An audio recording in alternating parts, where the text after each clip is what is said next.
మార్చుకోవడానికి మమ్మల్ని రూపుదిద్దుకోవడానికి కూడా నందమూరి తారక రామారావు గారి యొక్క గుణగణాలే మమ్మల్ని మార్చాయి. ఈరోజు మేము ఈ విధంగా రాగలిగాము అని అంటే ఒక స్టేట్ కన్వీనర్గా మమ్మల్ని మేము ఉంచి ఆయన గారి యొక్క కార్యక్రమాల్లో పాల్గొనడం జరుగుతుంది. ఈరోజు ముఖ్యంగా మీ అందరి సమయం తీసుకోవడానికి గల కారణం, మీ అందరి ముందు వచ్చి ఎప్పుడూ మాట్లాడని మేము ఈరోజు మీ ముందుకు వచ్చి మాట్లాడటానికి ముఖ్య కారణం, ఒక వ్యక్తి మాతృ సమానురాలైనటువంటి ఎవరికైనా మన ఇంట్లో ఆడవాళ్ళని ఎప్పుడైనా సరే నువ్వు ఢీ కొట్టదలుచుకుంటే మగవాళ్లతో, నీకు సరి సమాన వాళ్ళతో ఢీ కొట్టాలి. అసలు నువ్వనే ఒక వ్యక్తికి నీ 2-3 బజార్ల తర్వాత నీ ముఖం ఎట్లుంటుందో తెలియని వ్యక్తికి ఆ రాష్ట్రంలోనే కాదు దేశంలో ఎంతో ప్రాముఖ్యత పొందినటువంటి ఒక నట విశ్వరూపం మా నందమూరి తారక రామారావు గారిని మాట్లాడి వారి కుటుంబం గురించి మాట్లాడే స్థాయి అనేది. ఆ అమ్మ ఏం చేసింది నీకు? ఆ అమ్మ గురించి ఎందుకు మాట్లాడాల్సి వచ్చింది? ఒక మంచి నటుని కన్నది, ఒక మంచి నటుడుగా అతన్ని తీర్చిదిద్దింది, ఒక మంచి కళాకారుడుగా తెలుగువారి పేరును నిలబెట్టే ఒక కళాకారుడుగా తయారు చేసి ఈరోజు మనందరికి ఇస్తే అది గర్వకారణమా లేకపోతే ఇంకేమన్నా? నువ్వు మాట్లాడేది ఎప్పుడు మాట్లాడుతావా? తెల్లవారుజామున 3ంటికా? సినిమా ఇంకో గంటలో రిలీజ్ అయ్యేటప్పుడు ఫోన్ చేసి బెదిరిస్తావా? ఎవరిని బెదిరిస్తున్నావు? మా నందమూరి తారక రామారావు గారు మాకు నేర్పించింది ఏంటి అంటే, ఎవరో ఏదో మాట్లాడుతూనే ఉంటారు, మన పని మనం చేసుకుంటూ పోవాలి. దారిలో వచ్చే ప్రతి దానికి ప్రతిస్పందన అనుకుంటూ పోతే మన కాలం వృధా తప్ప మనకు దానివల్ల వచ్చేదేం లేదు. ప్రజలకు అన్నీ తెలుసు అని స్పష్టంగా మాకు మొదటి రోజు నుంచి ఆయన గారు మాకు నేర్పించినటువంటి ఒక పద్ధతి.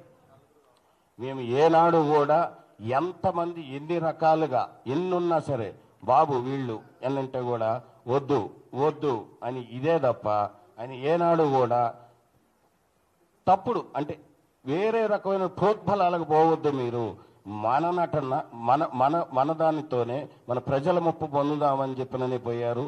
ఆయన గారు చేస్తున్న దాంట్లోనే ఆ బాటలోనే మేము పోయాం.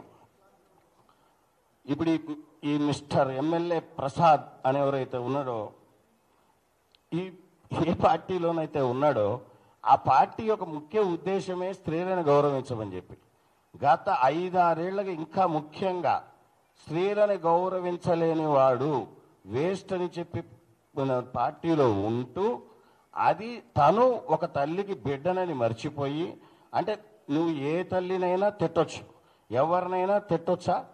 ఆ పార్టీ క్రమశిక్షణ కలిగిన పార్టీ కదా. బీసీలకు, ఎస్సీలకు, ఎస్టీలకు, మహిళలకు అందరికీ సమాన హక్కులు ఉండాలని చెప్పి పుట్టిన పార్టీయే కదా. ఆ పార్టీలో ఉంటూ నీకు పర్మిషన్ ఏంటయా? మేము ఎందుకు తీసుకోవాలి నీ పర్మిషను? ప్రభుత్వం పర్మిషన్ ఇచ్చింది, ఆల్రెడీ ఇచ్చిన తర్వాత మళ్ళీ నీ పర్మిషన్ ఏంది? బోర్డు పర్మిషన్ మళ్ళీ 3ంటికి ఫోన్ చేసి సినిమా ఆపుతాడు. నీకు ఒక నీ రీల్ తగలబెడతాడు. అసలు రీల్ ఆడ తెచ్చినారా నాయన? ఎప్పుడో పోయింది అది జమానాలో. నువ్వు పాతకాలంలోనే ఉన్నావు. కాబట్టి అనేది ఏంటంటే ఎన్టీఆర్ అభిమానులు అనేవాళ్ళు చాలా సైలెంట్గా ఉంటారని ఎప్పుడు అనుకోవద్దు. కానీ మా ఓపిక కూడా ఒక సహనం అనేది ఉంటుంది. ఈరోజు నిజంగా చెప్తున్నాం, మేము కన్వీనర్లు అందరం అనుకుంది, ఒకవేళ మా హీరో గారు ఒకవేళ కలిసి ఉన్నా వద్దు అనే వారిస్తారు. ఆయన పొమ్మని ఆయన అసలు ఒప్పుకోరు. కానీ మేము ఆయన చెప్పినా కూడా ఈసారి మాత్రం ఆగేవాళ్ళం కాదు. ఇక గుర్తుంచుకోండి, చాలు 25 ఏళ్ళు ఆయన్ని ఎన్ని రకాలుగా ఇబ్బంది పెట్టాలనో ఎవడో ఒకడు తల్లా తోక ఉండదు. వాడు 5 ఏళ్ళు ఉంటాడు, తర్వాత పీక్తాడు. ఎడిపోతాడో వాడికి తెలియదు. వీళ్ళందరూ మోపవుతారు. ఎప్పుడు వీడిపోతే ఇంకోటి వస్తాడు. ఏనా ఇదంతా? మీరు ఎప్పుడో ఒకటి గుర్తుంచుకోండి, తెలుగుదేశం పార్టీలో ఉంటూ ఒక క్రమశిక్షణ కలిగిన నాయకుడుగా ఉంటే ఉండు, లేదు అంతే. అసలు నువ్వు ఢీ కొట్టలేని వ్యక్తితో ఢీ కొట్టాలని అనుకుంటే మాత్రం ఆ బజార్లో కూడా నువ్వు తిరగలేవు. ఇంకోటి, నువ్వేదో సినిమా వేస్తే కాల్చేస్తా అంటున్నావు. ఏం కాలుస్తావాను? నీ ఊర్లోనే కాదు, నీ ఊరు చుట్టుపక్కల ఉన్న అన్ని థియేటర్లలో ఈసారి ఎన్టీఆర్ గారు సినిమా పడుతుంది.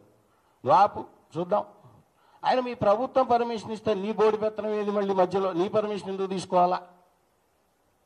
ఎవరి కోసం తీసుకోవాలి? మరి ప్రభుత్వానికే చెప్పాల్సి ఉండే, నా ఊర్లో కుదరదు ఎన్టీఆర్ గారి సినిమా వేయొద్దని చెప్పి నువ్వు ప్రభుత్వానికి చెప్పుకోవాల్సి ఉండే. నువ్వెందుకు అభిమాన సంఘాలకు ఫోన్ చేసి బెదిరిస్తున్నావు? This is not right. ఒక పొలిటీషియన్ అనేవాడు యాంటీ సోషల్ ఎలిమెంట్స్ని తయారు చేయకూడదు, సోషల్ యాక్టివిటీస్ తయారు చేయాలి. అంటే సమాజానికి ఉపయోగపడే చెప్పు నువ్వు ఏదైనా ఉంటే, అంతేగాని పాలిటిక్స్ని సినిమా రంగాన్ని ఎట్లా కలుపుతావు? 25 ఏళ్ళు చలనచిత్ర రంగంలో మా హీరో గారు ఎన్నో ఆటుపోట్లు ఎదుర్కొని ఆ స్థాయికి వచ్చారు కాబట్టి ఆయన గారు ఆ రోజు వార్ 2 ఆ ఫంక్షన్లో ఏం మాట్లాడారు అసలు నువ్వు విన్నావా? అసలు పూర్తిగా అది పూర్తిగా జ్ఞానంతో వినాల. ఆయన ఎన్ని ఒడిదొడుగులు ఎదుర్కొని వచ్చాడన్నది చెప్పాడు తప్ప వేరే ఎవరిని ఉద్దేశించి ఆయన మాట్లాడలేదు. మీరు దాన్ని వక్రీకరణ భాషలో ఇదేదో దీంతో ఒక దెబ్బతో ఇండియాలో ఫేమస్ అయిపోదాం అని, స్వామి అది కుదరదబ్బా. అది ఎన్టీఆర్ అనే వ్యక్తి పలు భాషల్లో, పలు రాష్ట్రాల్లో, పలు దేశాల్లో చాలా ప్రముఖమైన నటుడు. ఆయన ఇచ్చే సందేశం కోసం ఎదురు చూసేవాళ్ళు చాలామంది ఉన్నారు.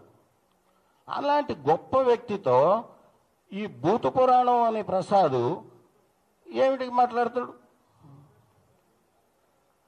ఇప్పుడు మా అందరం కోరుకునేది ఒకటే అండి, ఈ మిస్టర్ సోకాల్ ప్రసాద్ ఎవరైతే ఎమ్మెల్యే ఉన్నాడో ఆయన గారు ఏదో ముందు మాట్లాడేసి రాత్రిపూట తెల్లారుజామున అది జోష్లో మాట్లాడిండో ఎట మాట్లాడిండో ఆ 3 కంటే అది మీరే అర్థం చేసుకోండి. నెక్స్ట్ డే ఏదో ఒక బెడ్రూమ్లో కూర్చొని ఒక సెల్ఫీ వీడియో తీసేసి పెట్టేసి నా పని అయిపోయిందని చేతులు దులుపుకుంటే కుదరదు. మీరు బహిర్గతంగా అందరు ప్రెస్ వాళ్ళని పిలిచి, ఎన్టీఆర్ అభిమానులను పిలిచి, అక్కడ బాధ్యుల్ని పిలిచి, మీరెవరికైతే ఫోన్ చేసి బెదిరించారో ఆయన్ని పక్కన కూర్చోబెట్టుకొని మీరు క్షమాపణ చెప్పండి. ఇక ఇంతే ఎన్టీఆర్ ఫ్యాన్స్ ఏమన్నా వాళ్ళు సైలెంట్గా ఉంటారు అంటే ఇక అయిపోయింది. 25 ఏళ్ళు అయిపోయింది. ఇక ఆగేది లేదు. What NTR fans can do అన్నది ఇక నుంచి మీకు చూస్తారు. గతం చరిత్ర, ఇప్పుడు జరగబోయేది చూడండి. కాలం ఎప్పుడూ ఒకేలాగా ఉండదు మిస్టర్ ప్రసాద్. మీరు క్షమాపణ అనేది 2-3 రోజుల్లోనే తెలియపరచకపోతే మేమైతే అభిమానులు మేము ఆపాలనుకునే వాళ్ళు ఎంత ట్రై చేస్తున్నా చాలా మంది ఆగలేని పరిస్థితుల్లో ఉన్నారు, తట్టుకోలేవు. నువ్వు కొంచెం జాగ్రత్త. నువ్వు అతన్ని ఇమీడియట్గా మా అభిమాని ఎవరినైతే బెదిరించావో, అతనికి ఏదైతే ప్రాణహాని ఉంది, ఏదో అతన్ని ఏదో చేస్తా అని బెదిరిస్తున్నావో ఒక్కసారి టచ్ చేసి చూడబ్బా. థియేటర్లో కాల్ చేస్తా అన్నావు, అసలు నీకు దగ్గర ఎన్ని ఉంటాయబ్బా? థియేటర్లో ఎంతమంది ఉంటారబ్బా? నువ్వు ఎవరి మీద పోగలుగుతావబ్బా?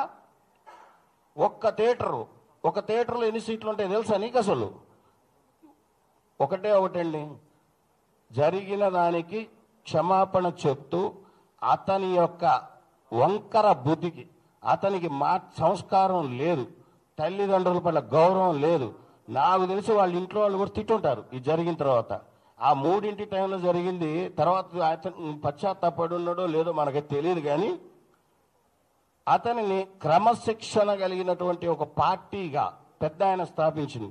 నందమూరి తారక రామారావు గారు స్థాపించిన పార్టీలో ఒక ఎమ్మెల్యేగా ఉన్నాడు కాబట్టి ఆయన మీద యాక్షన్ తీసుకుంటేనే రాబోయే తరాలు, రాబోయే ఎమ్మెల్యేలు ఎవరైనా సరే, యువకులైనా సరే, అనుభవజ్ఞులైనా సరే, నందమూరి వారి ఫ్యామిలీ జోలికి రావాలంటే భయం ఉండాలి. నువ్వు అదే నందమూరి వారు స్థాపించినటువంటి పార్టీలో అదే జెండా నీడలో ఎమ్మెల్యే అవుతారు, మంత్రులు అవుతారు, కానీ వాళ్ళ కోడలను తిడతారు, కొడుకుని తిడతారు, మనవాళ్ళని తిడతారు. ఇది ఎక్కడ న్యాయం అండి? నీకు అంతకు ఇష్టం లేకపోతే అసలు మా పార్టీలోకి రా.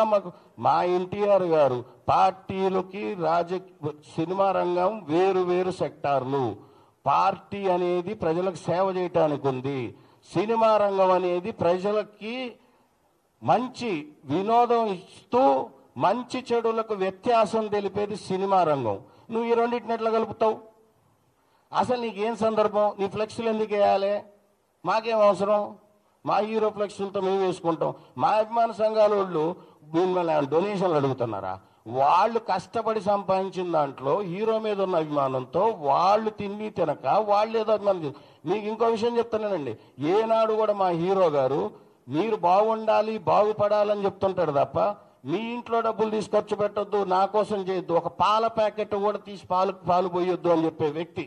అంత మంచి వ్యక్తిని పట్టుకొని అతని పని అతను చేసుకుంటా పోతా ఉంటుంటే మీరందరూ ఒక చీడ పురుగుల్లాగా మధ్యలో వచ్చేసి ఇందులో భావాలు వేరే వేరే రకమైనటువంటి పదజాలాలు వాడుకుంటూ మొత్తాన్ని సమాజంలో ఉన్న ఒక కల్మషం లేని మనిషి యొక్క జీవితంలోకి అనవసరమైన సంఘటనలన్నీ తీసుకొని వస్తున్నారు. ఇది పూర్తిగా ఖండించదగ్గ విషయం.